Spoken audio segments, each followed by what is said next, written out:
Le temps vient, et il est déjà venu que les vrais adorateurs adoreront le Père en esprit et en vérité, car le Père demande de tels adorateurs. Oui, le Père réclame de tels adorateurs et tout ce qu'il demande. Il l'obtient parce que c'est lui-même qui l'opère. C'est pour que nous soyons de tels adorateurs qu'il a envoyé son Fils chercher et sauver ceux qui étaient perdus. Luc 19:10. C'est pour que nous ayons entré auprès de lui par le voile déchiré de la chair, et que nous l'adorions en esprit. En outre, Dieu nous a envoyé l'Esprit de son Fils, l'Esprit de Christ, pour réaliser en nous ce que Christ a été, pour nous communiquer la même vie dont Christ a vécu ici-bas. Dieu soit loué. Le temps est venu, et nous vivons dans ce temps-là, où les vrais adorateurs adorent le Père en esprit et en vérité. Croyons-le, l'Esprit nous a été donné, et il demeure en nous, parce que le Père demande de tels adorateurs. Réjouissons-nous dans la confiance que nous pouvons, nous aussi, être de vrais adorateurs, parce que le Saint-Esprit nous a été donné. Avec crainte et respect, réalisons qu'il demeure en nous, avec humilité.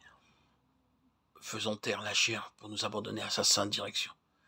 Avec foi, attendons de Dieu qu'il agisse en nous et adorons-le de cette adoration-là.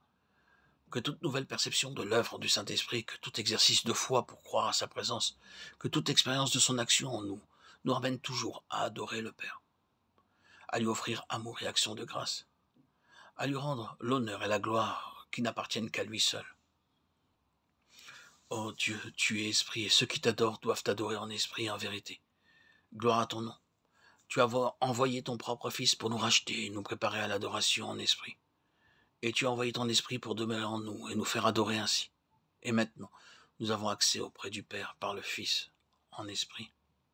Dieu très saint, nous reconnaissons avec confusion que notre adoration a très souvent subi l'influence de la volonté de la chair et que par là nous ne t'avons pas rendu l'honneur qui t'est dû, que nous avons attristé ton esprit au préjudice aussi de notre âme.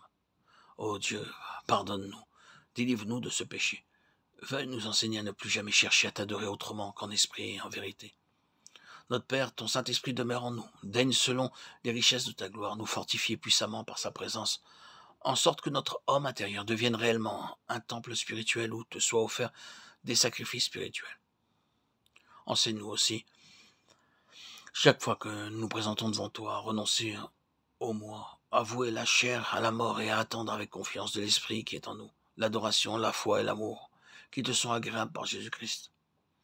Oh, daigne aussi réveiller ton Église dans le monde entier, l'amener à s'enquérir de ce qu'est l'adoration en esprit et en vérité, et à t'adorer chaque jour de cette adoration-là. Nous te le demandons au nom précieux et puissant de Jésus-Christ. Que nulle chair ne se glorifie devant toi. 1 Corinthiens 29. Que toute chair fasse silence devant l'Éternel. Zacharie 2:13.